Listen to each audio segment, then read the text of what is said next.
Today I'm swapping the Trails of Ayrshire for the big smoky Glasgow to race against 15,000 competitors in Scotland's biggest half marathon, the Great Scottish Run. I hope I'll not be needing one of these.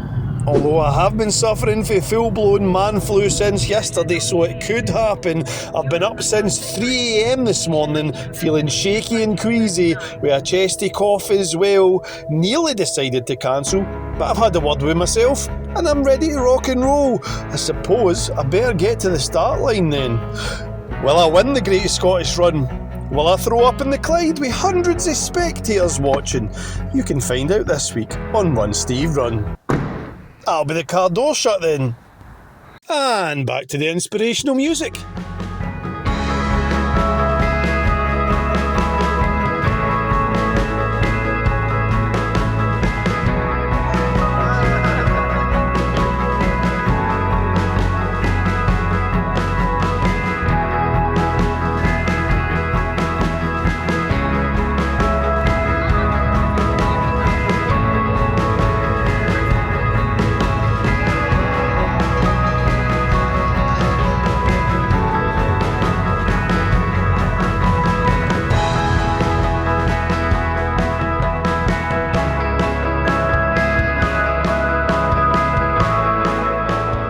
Unbelievable amount of folk in St Vincent Street today. I am absolutely raring to go. The atmosphere is electric. Fantastic start to the race. There is a wee bit of another story happening right now for me because, well, before I started the race I thought it'd be a good idea to load up with electrolytes and water, but now I've been standing in this hill after having tanned about 700 millilitres of liquid an hour ago, and I'm absolutely busting for a pee. That strategy worked great at the Riverine Ultra, where I can just hide behind a bush or a tree anywhere I like, but in the packed streets of Glasgow I don't have many options. If I want to set a new record for myself today, I might just have to pee mid-stride. Toilet issues aside, I'm loving the addition of these zigzag railings in the start line, really spreading folk out.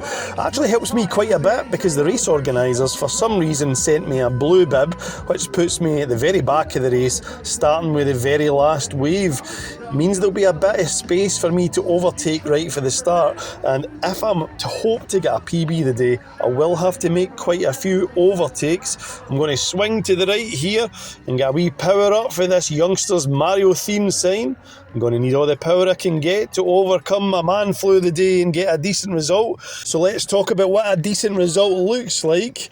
My bronze goal today is beating my course PB and my official half marathon personal best of 2 hours, 4 minutes and 3 seconds. Silver is going to be a sub 2 because it's a big milestone for many runners that I've never officially breached.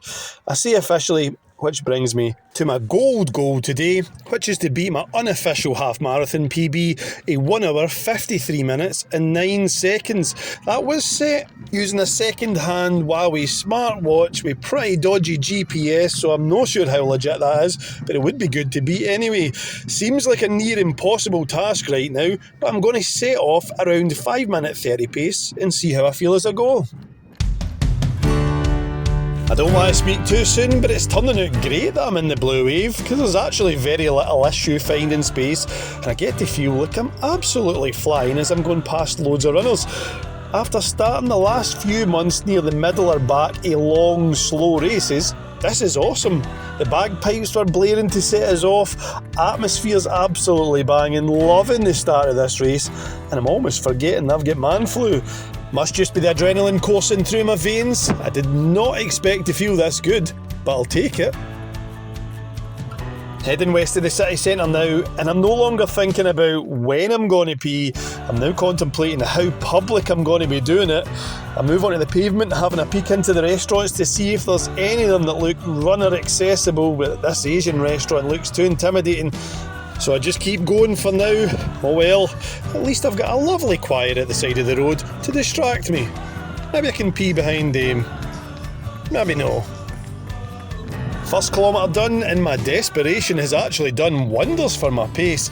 I'm hoping to average 5:30ish as I said, but the first one's been done in barely 5 minutes. We'll definitely need to slow things down if I'm not to burn out quickly. As we round the bend, I see the most beautiful pair of golden arches that I'll ever see. Not because I want a Big Mac, but because those arches mean well-marked and publicly accessible toilets. Time for a pit stop.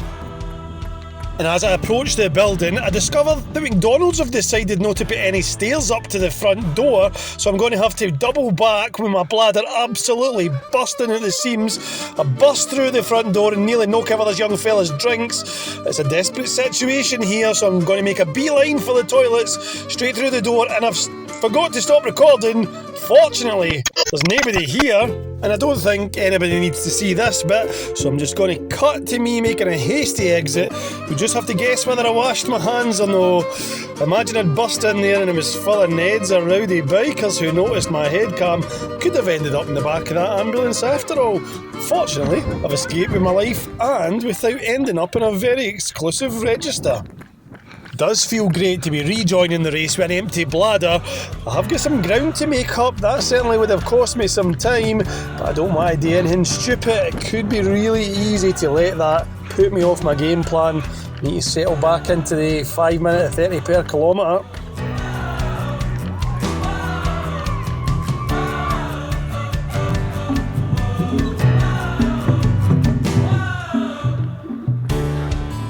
As we come onto the Kingston Bridge, things are looking a bit more congested. The first time I've actually been obstructed by other runners and not able to find a way through. Fortunately, these two absolute legends come through in yellow and make a path for me.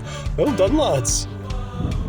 Looking over the side of the Kingston Bridge, you can actually see other runners in the half marathon who are now entering their final 2 kilometres, whereas we are barely 2 kilometres in. They are a lot further on than us and heading towards the finish line. We've got a lovely wee video down the Clyde here towards the Squinty Bridge too. I'll hopefully be there in about an hour and a half.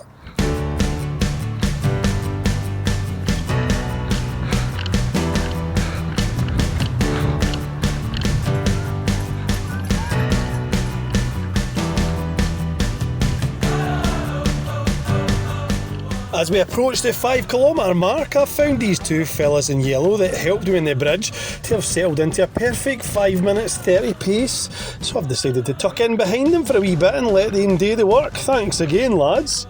Let's see how I'm doing in terms of pace overall now that I'm 5 kilometres in. And despite the pit stop at Mickle Dickles, I've actually ran the first kilometre in 27 minutes and 58 seconds. So well ahead of my old PB and on course to run a sub 2 as well. Legs are feeling pretty good, but I'm not going to push my luck and try to increase the pace. I'm just going to continue to hide behind these fellas in yellow for a wee while.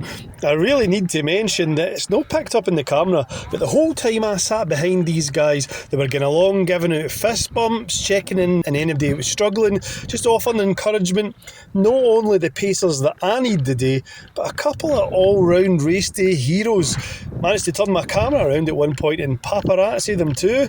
There's Richie there, absolutely smashing it. If anybody wants to make a donation to Beatson on Richie and Jeff's behalf, they thoroughly deserve it.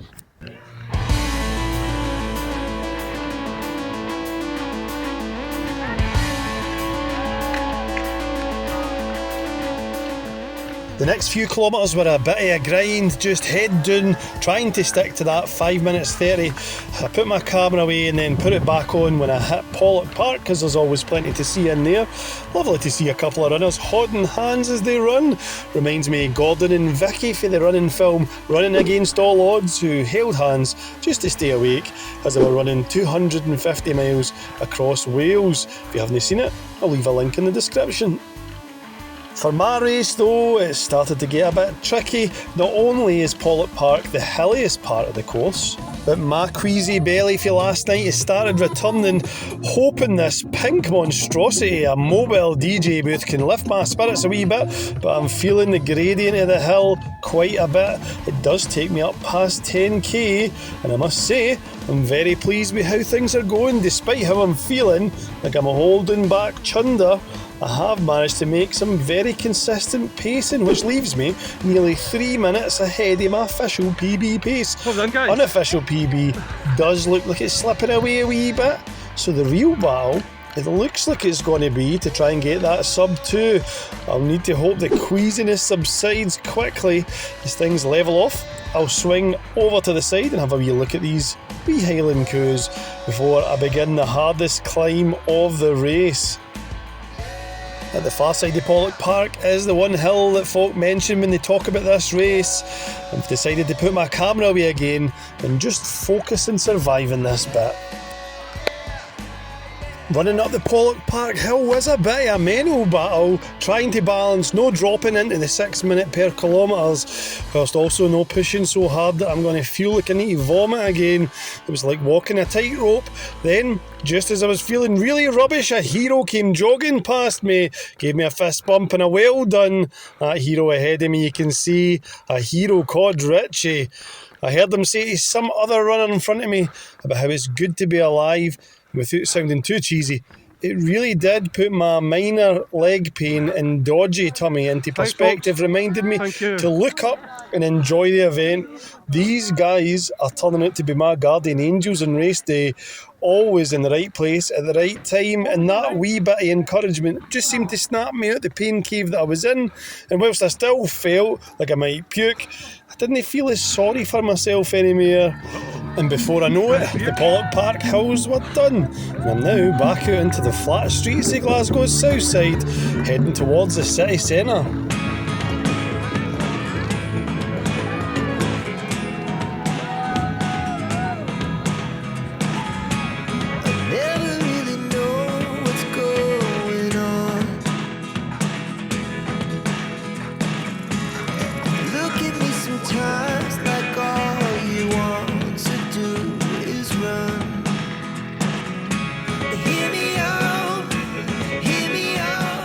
Well done, Colin! Celebrity appearance for Colin the Caterpillar there. Never realised he was a real caterpillar. I always thought he was just a birthday cake. I suppose it makes sense to be a runner though, with all the legs. Can't be an easy costume to coordinate, but 5 more absolute legends making it look effortless. And talking to absolute legends, here comes another one now. It'd be easy to think that this fella is running slowly, given he's running on his own, far behind everybody else. But in actual fact, this silver bullet coming now is called Les Huckfield. Well done, Les. He's actually about to finish in the podium in the M80 category. I hope I'm smashing it half as hard as Les, 40 odd years from now. Well done, old boy. For me though, that's us hit 15 kilometres, and despite the hills of Pollock Park and the queasiness, I've managed to maintain a nice consistent pace. Feeling a bit better now too, the stomach issues have eased off a wee bit, and I've got slightly over a minute in hand to make my first ever official sub 2 half marathon. Definitely didn't think this was possible at 3 AM this morning when I was thrown up into the toilet, but right now, I've only 6 kilometres to go, and I'm starting to dream.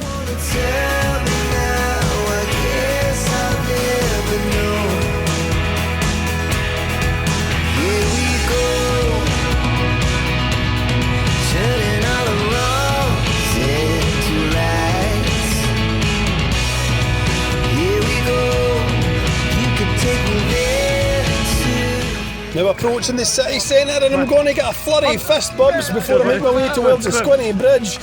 As I actually hit the bridge though, I'm suddenly filled with a returning feeling that I fell in Pollock Park at 3 AM last night. The feeling of imminent vomit.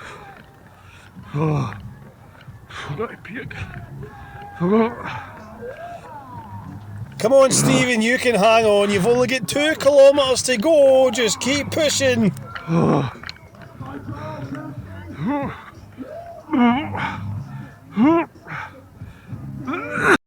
And much like my visit to McDonald's, I'll spare you having to actually watch the business end of what happened.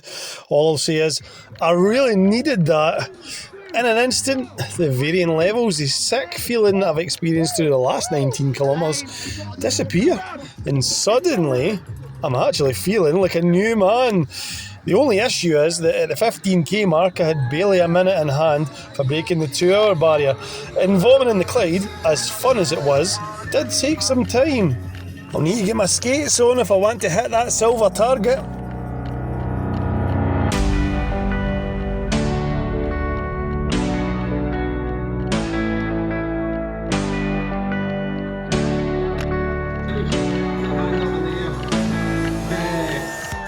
almost there, guys. You're into the final mile. Woo! Well done, Stephen. Come on. Thank you. Keep going, Samantha. A wee shout out for Heart FM certainly helps to give me a bit of a boost as well. Unlike other races that I've been in, lots of folk cheer you on by name in this race. The first year I had no idea how so many folk knew me, given I'm no for Glasgow, until I realised later that your name's on your bib. Stupid.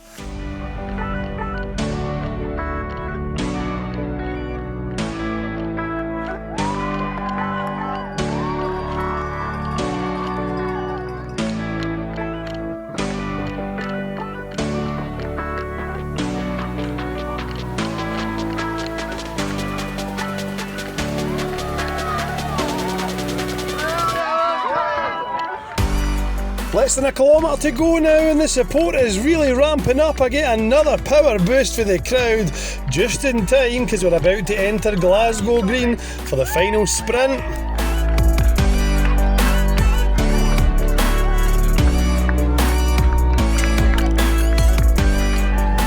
Entering the park now and coming under the Arc de Triomphe Glasgow Green, the McLennan Arch.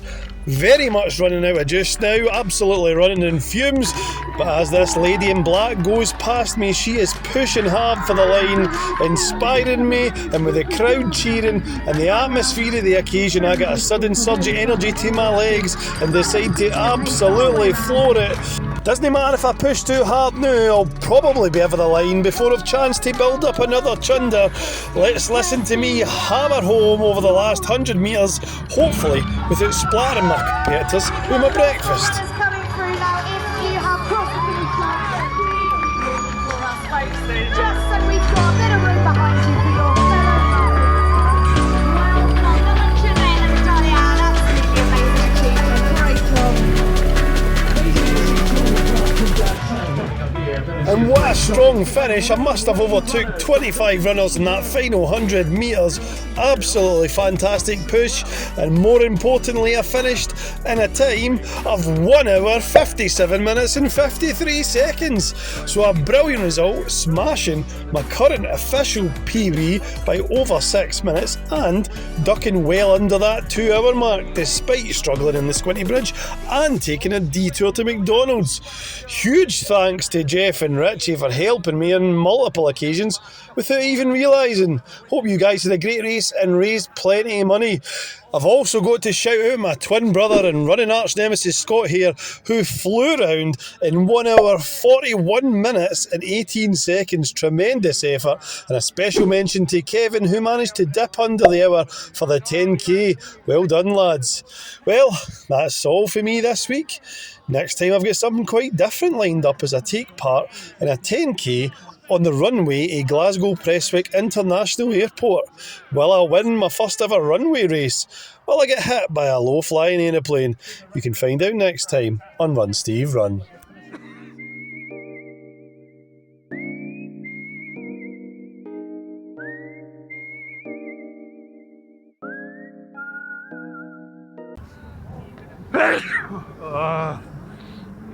I need my bed.